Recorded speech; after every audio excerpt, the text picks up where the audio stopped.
hari, setiap pagi, kita juga harusnya memberikan yang baru kepada dia. Ya, lewat hati dan pikiran, doa dan ibadah. Jadi saya sering mengatakan bahwa janganlah doamu itu-itu aja.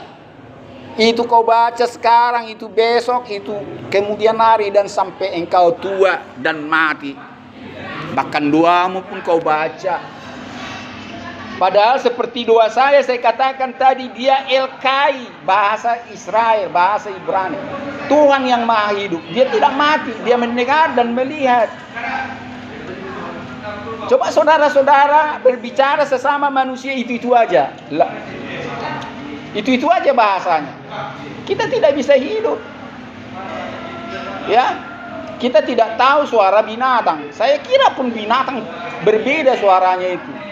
Tahu mereka itu berkomunikasi. Saya yakin itu. Kita tahu burung berkicau itu sampai ratusan katanya suaranya itu. Burung itu yang tahu itu. Bayangkan itu. Ranting yang berguncang, apa istilah ranting? Kalau ranting yang guncang begitu. Kalau ombak berguncang, kalau ranting apa namanya? Hah? Bergoyang, oke. Bergoyang biasanya rumput yang bergoyang, bolehlah. Ada ranting itu. Ombak yang menderu, angin yang menderu. Ya. Itu pun berbeda setiap dia muncul. Tidak ada suara ombak yang sama. Kalau kita perhatikan, tidak ada suara angin yang sama. Dia pasti ada berbeda. Itu saja berbeda. Kenapa sama Tuhan? Suara kita, ya pujian kita itu aja. Tatkala berdua makan pun, itu aja. A sampai Z itu. Ini suatu kebebalan bagi Tuhan. Yang kau kiranya aku patung sehingga kau membaca itu dua sama aku, tidak berkenan sama aku itu. Ya, maka itu saya bilang gereja yang sesungguhnya adalah ada dalam pada saudara. Jangan ikuti semua kalau ada ajaran gereja yang tidak nyaman dalam imanmu.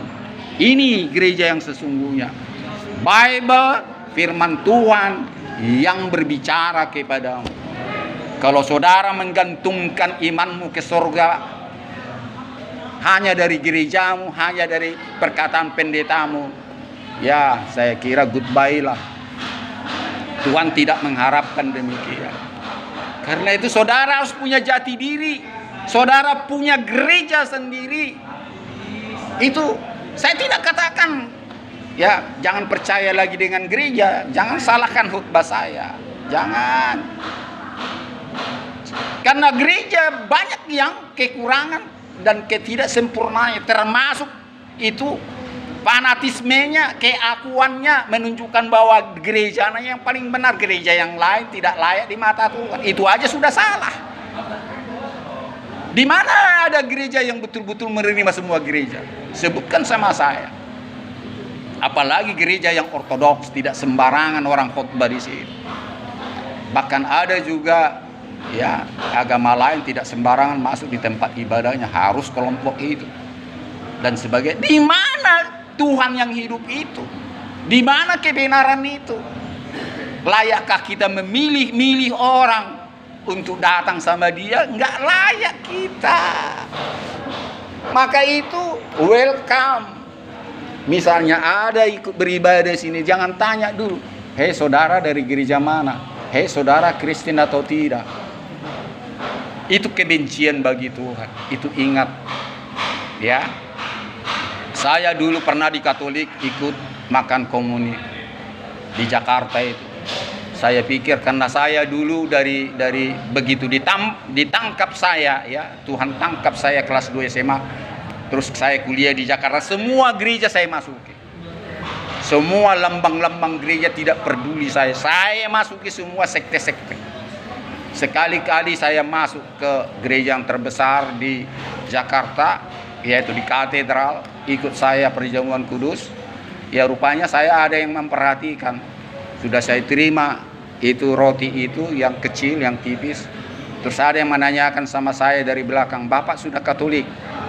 Ya, artinya apa Pak? Ya, Bapak sudah sah menjadi seorang Katolik. Oh tidak Pak, saya ya Protestan dan saya tidak mau mengikuti aturan-aturan gereja. Saya bilang, oh tidak bisa Pak, diterima lagi itu. Ya saya kembalikan kepada Tuhan. Bagi saya pribadi mau Katolik atau tidak Katolik, saya kenapa saya dilarang? Ya, apakah itu cuma rumah Tuhan? Di situ salahnya gereja. Terus terang itu salah. Kalau dosa biarkan saja saya menanggung dosa saya, bukan Katolik yang menanggung dosa saya. Maaf kalau saya mengkritisi di situ. Banyak juga gereja yang saya kritisi. Jangan. Di situ saya sudah menjadi seorang pelayan. Ya. Jadi janganlah kita menjadi hakim. Ya, jangan menjadi hakim kepada Tuhan. Biar dia sendirilah. Kalau dia memanggil, kita harus menjawab. Ini jadi khotbah kita tadi. Lagu kita tadi ada di situ kan? Apa di situ judulnya? Bila namaku dipanggil ku ada, ya. Kalau bunyi sangkakala itu ya. Dan yang keempat, dengar dia panggil nama saya. Ada 2 lagu tadi itu. Ya, nanti kita renungkan ini. Ya, saya tidak banyak waktu untuk semua lagu kita renungkan. Saya coba nanti lagu yang pertama sampai lagu yang keempat kita renungkan ini beberapa ayat. Jadi sekali lagi saudaraku, percaya dan renungkanlah. Keselamatan yang ada padamu adalah gereja yang ada di hatimu, roh yang ada padamu. Roh Tuhan itu ada padamu dan pada saya. Itu berbicara setiap saat. Itulah gereja ini. Bukan di tempat gereja gedungmu. Bukan hanya di kata-kata pastor dan pendeta apapun namanya itu. Tidak. Dan tidak saya katakan itu salah. Tidak perlu dengar pendeta, tidak perlu dengar apa yang dikatakan. Bukan itu saya katakan. Tetapi suara Tuhan itu sangat jelas. Yang apa saudara dengar, itulah saudara santap. Ya, itu yang saudara santap. Karena semua seperti kami ini juga manusia-manusia biasa. Apalagi yang punya latar belakang kegelapan pada umumnya. Ya, murid-murid Yesus punya latar belakang kegelapan. Bukan orang-orang baik begitu lahir. Tidak. Semua orang-orang nakal itu. Ya, dan mempunyai profesi yang berbeda-beda. Ada pemungut cukai yang curang, yang seharusnya biaya cukainya katakanlah 4.000 satu bulan, dia bilang 6.000, 2.000 sama dia. Saudara ingat namanya? Sakeus. Yang akhirnya dia jumpa ya bersama pada saat dia jumpa, dia naik ke pohon. Tuhan tahu, walaupun nggak dilihat dengan mata, tetapi mata Tuhan bukan hanya dengan mata jasmani. Dia tahu ada seseorang memperhatikan di atas pohon. Hai Sakeus, turunlah dan aku akan makan bersama-samamu di rumahmu. Pada saat dia makan di rumah Sakeus, luar biasa. Dan disitulah Sakeus ditangkap dan bertobat dan mengembalikan ya kecurangan uang-uang yang diperolehnya. Karena keselamatan sudah diperoleh. Jadi saya mau katakan adalah apa? Iman Sakeus bukan didapatkan dari gerejanya yang selama ini. Tetapi apa yang dikatakan roh, apalagi Tuhan itu sendiri. Kebenaran itu dari Tuhan itu sendiri yang terutama. Kami ini apalah. Dan maka daripada itu kayak saya, pelayanan saya tidak membawa sekte. Pelayanan saya tidak mau singgung-singgung masalah denominasi. Dan saya paling tidak suka membawa-bawa itu. Selama apa yang ada di sini itu saja yang saya kabarkan. Di luar itu saya tidak mau berbicara. Karena gagallah pelayanan seseorang kalau keras dia berbicara tentang sektenya sendiri. Karena kita ini berbagai sekte dan sebagainya. Malah kita minta dalam ibadah ini, jangan ingat-ingat sektemu. Ingatlah yang di sini. Kecuali apa yang saya katakan bertentangan yang dalam Bible ini. Itu baru salah. Amin. Tepuk tangan dulu buat Tuhan saya. Di gereja saudara-saudara tidak bisa bertepuk tangan sama Tuhan. Karena itulah ajaran ya peraturan gereja. Tapi di sekolah minggu boleh ya, sekolah minggu. Kalau sudah dewasa, sudah yang udah dimuliakan Tuhan katanya, kalau anak-anak masih belajar, itulah mungkin itu ya. Padahal sesungguhnya dari kecil sampai kita tua harus sama imannya, harus bisa tepuk tangan, bisa menari-nari. Kenapa Daud bisa melakukan, kita tidak bisa melakukan? Inilah kesombongan manusia. Ya, inilah kesombongan manusia yang harus diperbaharui oleh gereja. Janganlah bikin aturan-aturan gereja yang mematikan. Ya, kita harus kembali kepada firman Tuhan. Apalagi di dalam Mazmur 150 ada 6 atau 8 ayat di situ. Kita harus memuji Dia dengan segenap hati, dengan segala alat-alat musik. Tetapi banyak gereja, beberapa lah, tidak banyak, beberapa. Tidak sembarangan pakai alat musik di gerejanya. Padahal segala bunyi-bunyian kita harus pakai. Ranting sendiri dipakai sendiri untuk memuliakan Dia. Suara gemuruh ombak, halilintar, petir dan segalanya, ya dipakai Tuhan itu untuk memuliakan Dia. Jadi itulah yang harus gereja perhatikan. Jangan buat peraturan-peraturan jemaatmu yang mati imannya, pertumbuhannya. Karena satu sama lain gereja selalu mencari kemuliaan. Jangan. Karena itu saya selalu berbicara dengan keras. Dan saya sampaikan kepada saudara-saudara sama-sama pekerja.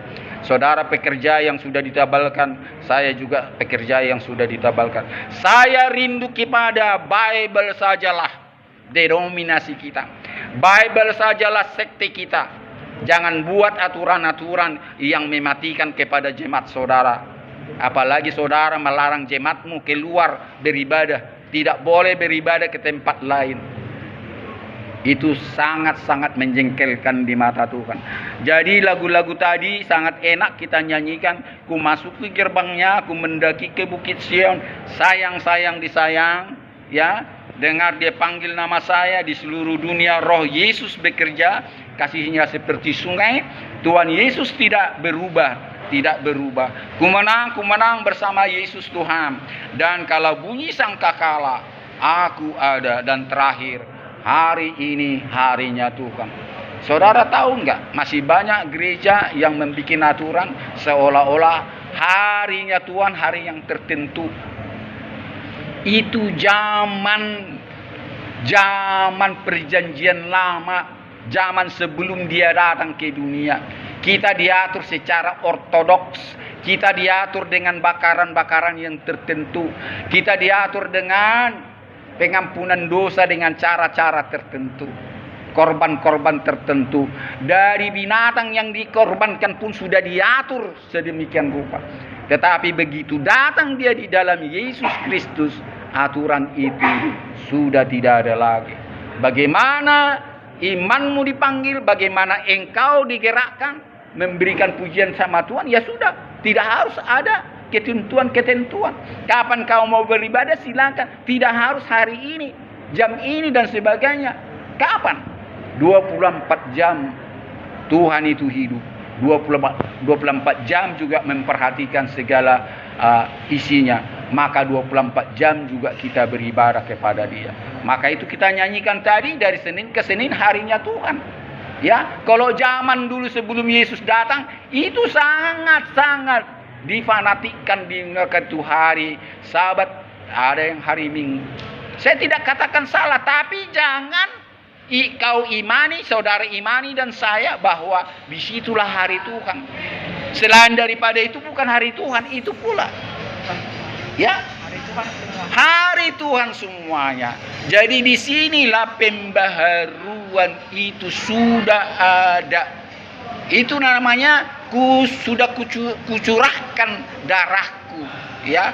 Dan minumlah anggur menjadi darah perjanjian.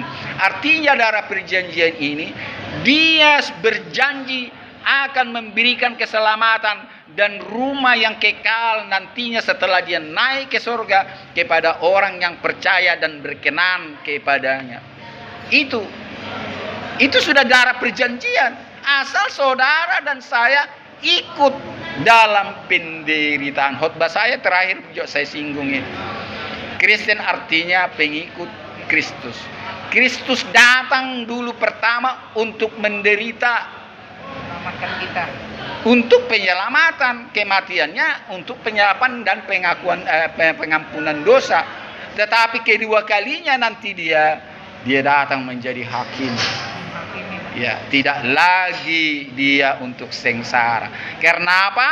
Sengsara itu, maut itu sudah dikalahkannya, dan dia sudah diberikan mahkota kerajaan di sorga dan di bumi sudah ada padanya. Jadi karena dia sudah melakukan itu, kalau kita bersama-sama dengan dia, kita satu tubuh dengan dia, haruslah kita melalui penderitaan, barulah kita akan dibangkitkan dari kematian, dan barulah kita akan hidup selama-lamanya bersama dia di sorga. Itu proses tidak bisa dirubah. Tanpa penderitaan tidak akan pernah ada kemenangan. Tanpa peperangan tidak ada kemerdekaan. Harus. Dan khotbah saya pun terakhir saya singgung, benih itu harus dibusukkan, dipendam. Saya sudah pernah lihat yang menanam padi. Padi itu dibusukkan itu, ya, dipendam, busuk. Ya, memang busuk betul-betul. Tapi setelah dia busuk, keluarlah tunasnya. Ada yang petani di sini? Ya, nggak petani kan kita tahu. Iya, tahu juga karena saya sudah lihat sendiri. Oh, begitu ya. Oh, rupanya harus busuk juga dia. Itulah kita yang tidak jauh-jauh khotbahnya, kita bisa merenungkan itu. Coba buka Mazmur 100 ayat 4. Pintu gerbangnya, Masuklah melalui pintu gerbangnya dengan nyanyian syukur, dengan nyanyian syukur, ke dalam pelatarannya, ke dalam pelatarannya dengan puji-pujian. dengan puji-pujian. Mazmur 100 ayat 4. Inilah lagu kita pertama. Masuk ke pelatarannya, masuk melalui gerbangnya yang disebut gerbang Sion. Di gerbang Sionlah Tuhan menunggu orang-orang yang dikenannya. Jadi sangat luar biasa kalau lagu itu kita ingat ada di Mazmur 104 ini. Gunung yang kudus, ada kota yang dibangunkan. Dari B, ulangi lagi. Dari B kan? Itu dari B ya? Oke, ulangi. 3 ya. Di gunung-gunung yang kudus, Di gunung-gunung yang kudus ada kota yang dibangunkannya. ada kota yang dibangunkan Tuhan. Terus ayat 2. Tuhan lebih mencintai pintu-pintu gerbang Tuhan lebih mencintai pintu-pintu gerbang. Sion daripada segala tempat kediaman Yakub. Pintu-pintu gerbang Sion daripada pintu-pintu gerbang Kediaman Yakub. kediaman Yakub. Jadi itulah Bukit Sion, kota yang dibangun oleh Tuhan itu sendiri. Jadi kita jangan hanya menyanyikan lagu. Ada semua itu dalam Bible. Kebanyakan memang dari Mazmur-Mazmur Daud. Iya. Ya, dari Mazmur Daud. Jadi Sion itu adalah suatu kumpulan orang di mana orang-orang berkenan. Yerusalem. Kalau kita menyanyikan Yerusalem baru, itulah Samayim nanti. Samayim bukan bahasa roh ya, bahasa Ibrani itu Samayim sorga. Dan saya sering memakai bahasa Ibrani biar kita selalu terbiasa. Jangan hanya bahasa Ibrani kita tahu Shalom Haleluya. Ya, hanya itu aja kita tahu. Kita harus tahu banyak bahasa Ibrani. Karena mereka orang Israel sampai sekarang memakai bahasa itu. Walaupun tidak usah semua bahasa Ibrani kita ketahui. Jadi sekali lagi, ku mendaki ke Bukit Sion. Bukit Sion itu di mana tempat yang sudah dibangun oleh Tuhan itu sendiri. Tuhan telah memilih Yakub baginya. Sebab Tuhan telah memilih Yakub baginya. Israel menjadi milik kesayangannya. Israel menjadi milik kesayangannya. Terus.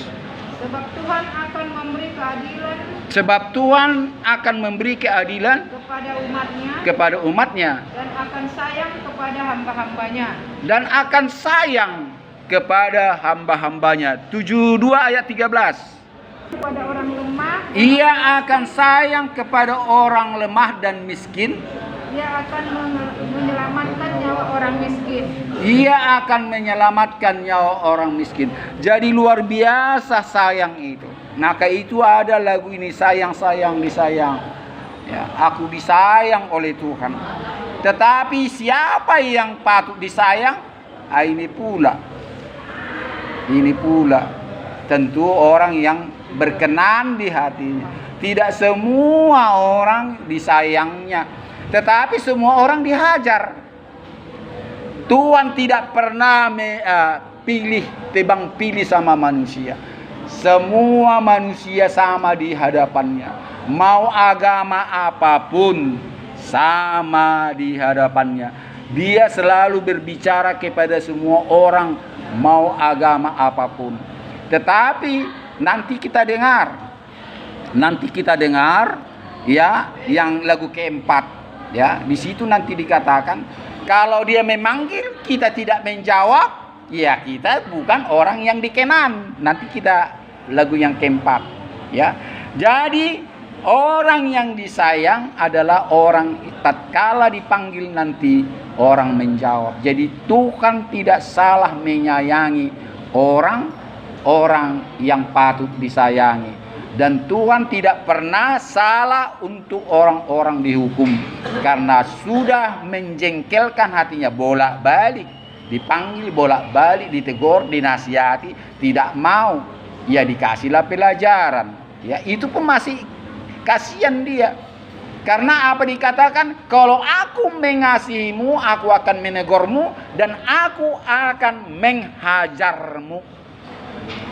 Jadi terimalah teguran dan hajaran Tuhan agar saudara betul-betul disayang. Lagu yang keempat belum lagi ya. Tolong tambahkan dulu Keluaran 19 ayat 5. Jadi sekarang jika kamu sungguh-sungguh mendengarkan firman-Ku dan berpegang kepada perjanjian-Ku, maka kamu menjadi harta kesayanganku. Ini luar biasa ayat ini, jangan. Ulangi sekali lagi. Maka kamu akan menjadi harta kesayanganku dari antara segala bangsa. Bayangkanlah harta kesayangan. Maka itu lagu ini tidak salah itu dinyanyikan. Tetapi anehnya lagu ini selalu anak-anak sekolah minggu menyanyikan, Tuhan dalam hati saya. Kenapa orang-orang yang sudah pikun, yang sudah tua, jompo, yang sudah mau datang ajalnya tidak mau menyanyi? Itu lagu anak-anak itu katanya. Saya sering menangis itu. Gereja salah, sekali lagi saya katakan. Gereja salah bikin aturan. Jangan bikin gereja yang mematikan iman. Kau beda-bedakan itu lagu sama anak-anak kecil sama orang dewasa. Ini lagu luar biasa. Nyanyikan di gerejamu lagu ini. Biar orang-orang tua yang sudah pikun dan sebagainya mempunyai tenaga. Sayang. Kita nyanyikan dulu sekali lagi. 3 ya. Sayang, sayang, disayang. Aku disayang. Cobalah. Aku diangkat jadi anaknya. Aku disayang Tuhan. Glory, glory. Glory, glory, glory. Haleluya. Glory, glory. Puji Tuhan. Glory, glory. Glory, glory, glory. Haleluya. Glory, glory. Puji Tuhan. Harta kesayangannya luar biasa saudaraku. Gak ada melebihi itu lagi. Tidak ada lagi. Ibu-ibu di sini di rumah ada harta kesayangannya itu dijaga jangan sampai pecah. Oh ini sudah ratusan tahun ini. Ya biasa itu ya. Pas bunga ini udah turun temurun ini. Wah bisa mati dia kalau pecah. Dan ini dijaga. Dan disimpan dan dikacai ini jangan sampai disenggol orang dan disenggol kucing. Itu wajar sebagai manusia. Ini kusayangi sudah 7 turunan dan sebagainya. melebihi daripada harta yang kita sayangi di dunia. Itulah Tuhan membuat orang-orang yang berkenan di hatinya menjadi harta kesayangannya. Ulangan 7 ayat 6 sudah disiapkan. Bagi Tuhan Sebab engkaulah umat yang kudus bagi Tuhan Allahmu, Tuhanmu, Allah yang dipilih oleh Tuhan Allahmu dari segala bangsa dari segala bangsa di atas muka bumi, di atas muka bumi, untuk menjadi umat kesayangannya. untuk menjadi umat kesayangannya. Sama dengan pembacaan tadi, ya, engkaulah umat pilihannya, menjadi umat kesayangannya. Dan saya tambahkan lagi karena begitu enak ini, 14 ayat 2. Umat yang kudus bagi Tuhan. Sebab engkaulah umat yang kudus bagi Tuhan. Allahmu dan engkau dipilih Tuhan untuk menjadi umat kesayangannya. Dan engkau menjadi umat pilihan, umat kesayangannya, umat yang dipilih, umat kesayangannya. Dari antara segala bangsa yang di atas muka bumi. Dari antara segala bangsa di muka bumi. 2 ayat 18. Tuhan telah menerima janji daripadamu Dan Tuhan telah menerima janji daripadamu pada hari ini bahwa engkau akan pada hari ini bahwa engkau menjadi umat kesayangannya, seperti yang dijanjikannya kepadamu, seperti yang telah dijanjikannya kepadamu, dan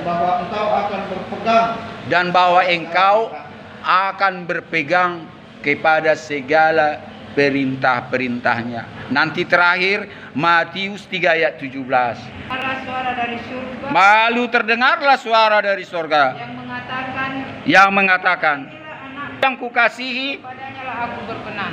kepadanya aku berkenan. Ya.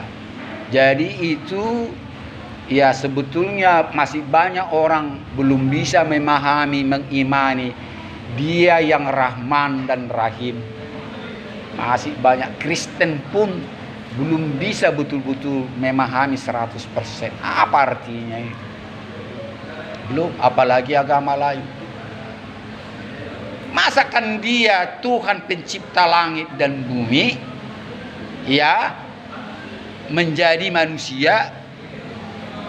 Ya, kita harus percaya Dia pencipta alam semesta. Itu makanya orang Israel mengatakan dalam bahasa Ibrani El Olam, Payet, yang kekal, bahwa Dia adalah El Sebaot, pencipta alam semesta yang kekal selama-lamanya dan tidak pernah Dia berubah. Ya. Jadi artinya apa? Bahwa tidak ada seorang pun makhluk dan makhluk lain diberikan berkenan kepadanya untuk mencipta. Hanya Dia yang mencipta. Dan terakhir Maliaki 3 ayat 17.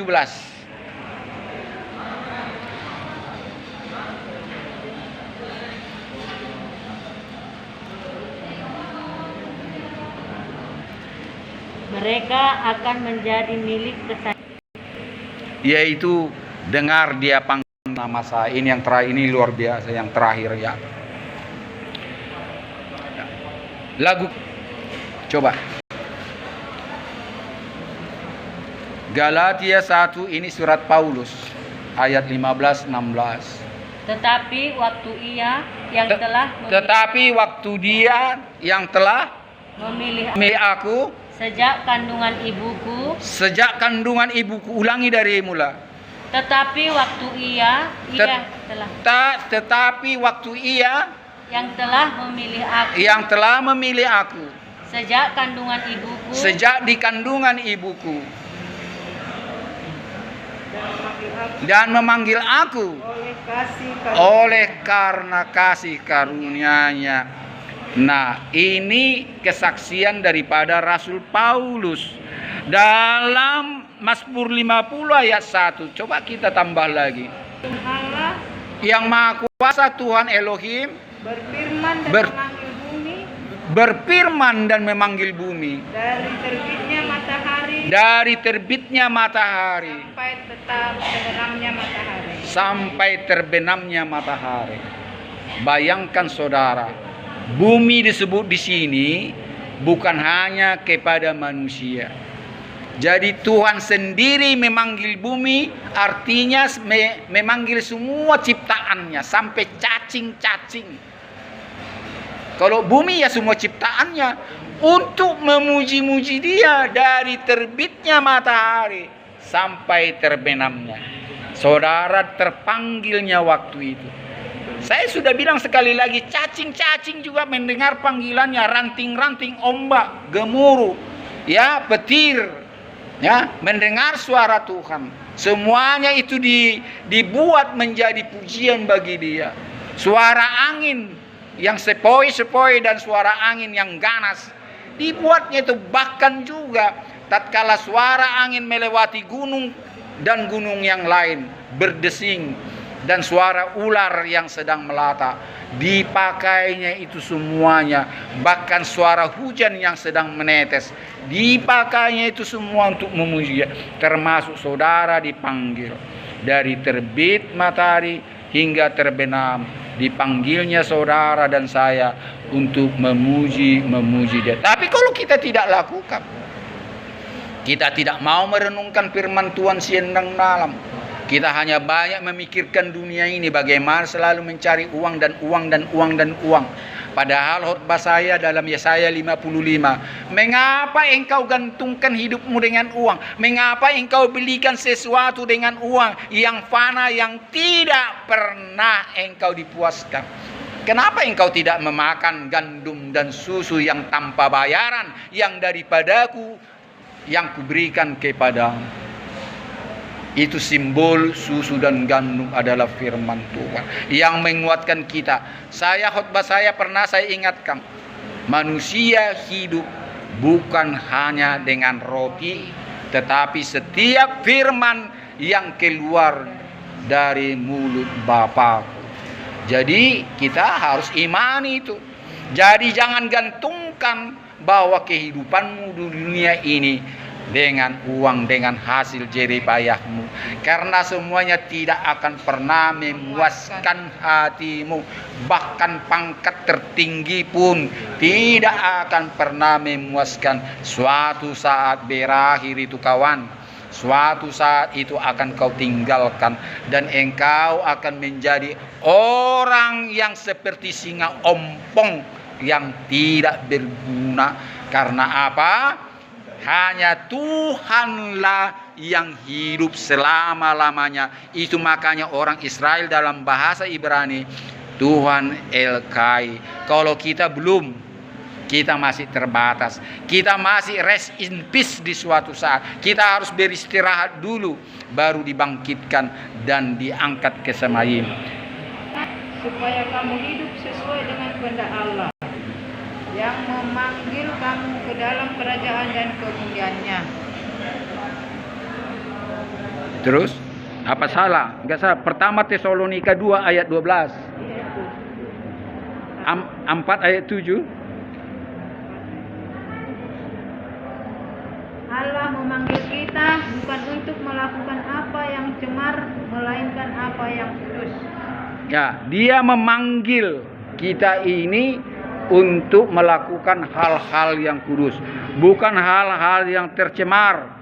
Kemarin itu khotbah saya pertama Petrus 4 ayat 2, pergunakanlah waktu sisa hidupmu bukan untuk kedagingan kemauan manusia, tetapi untuk kemauan Tuhan. Pertama Petrus 4 ayat 2. Itulah makanya dikatakan kita dipanggil. Dia memanggil kita untuk bukan melakukan kecemaran, tetapi untuk melakukan kekudusan. Yesaya 65 ayat 12.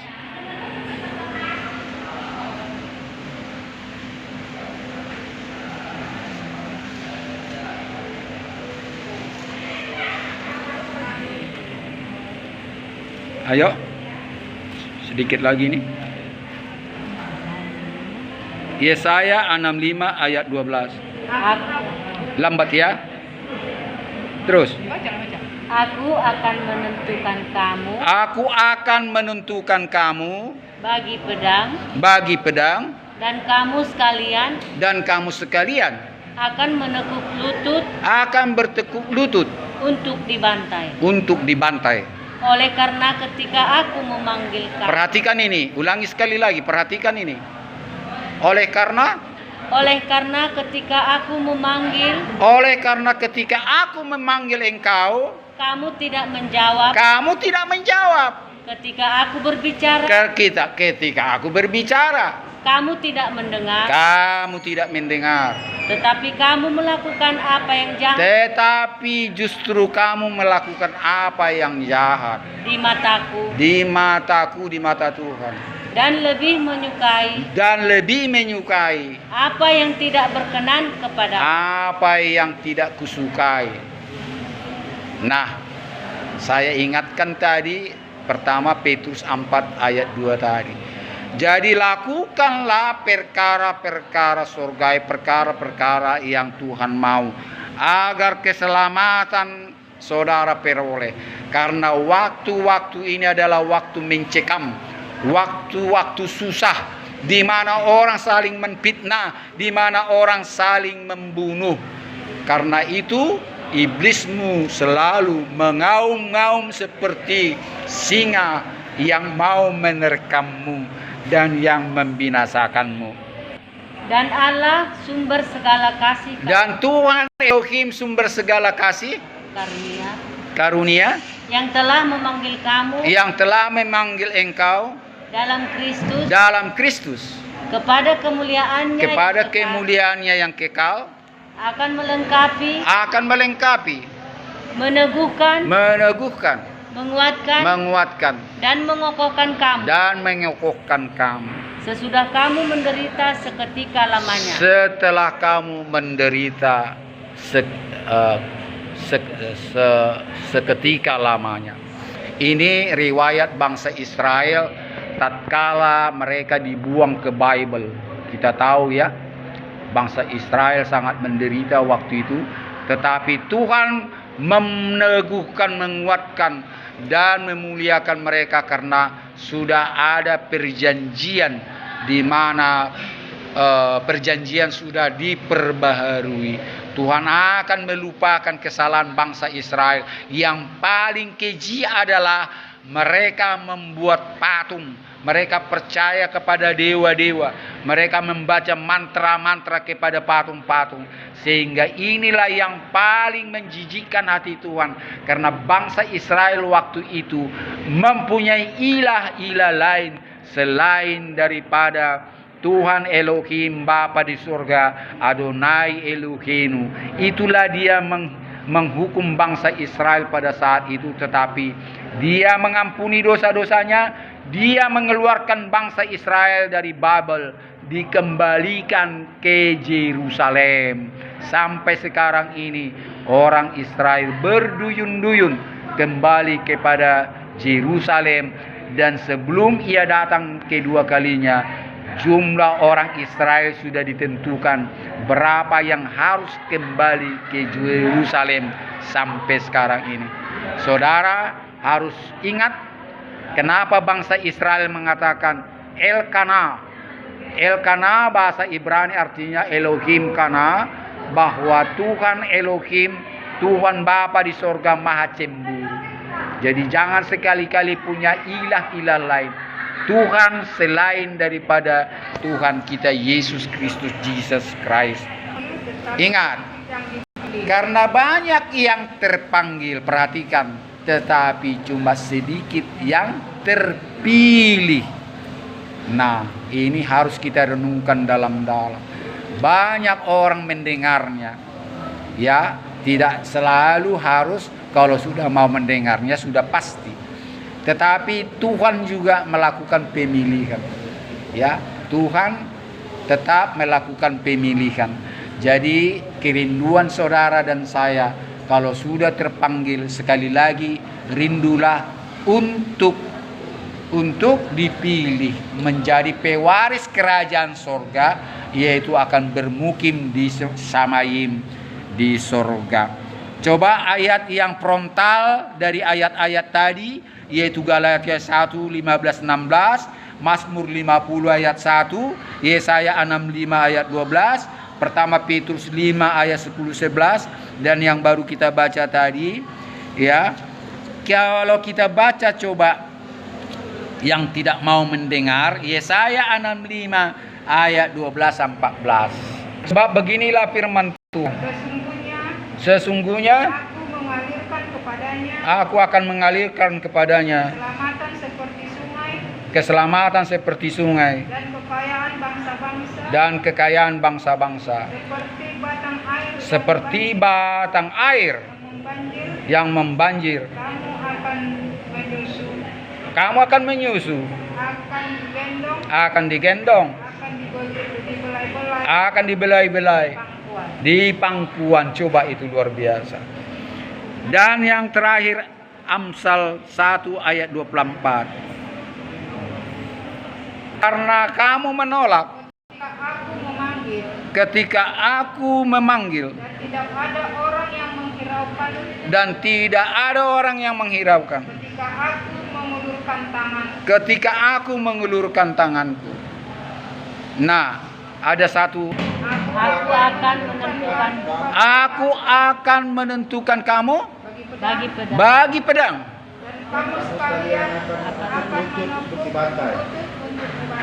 Dan kamu akan dibantai.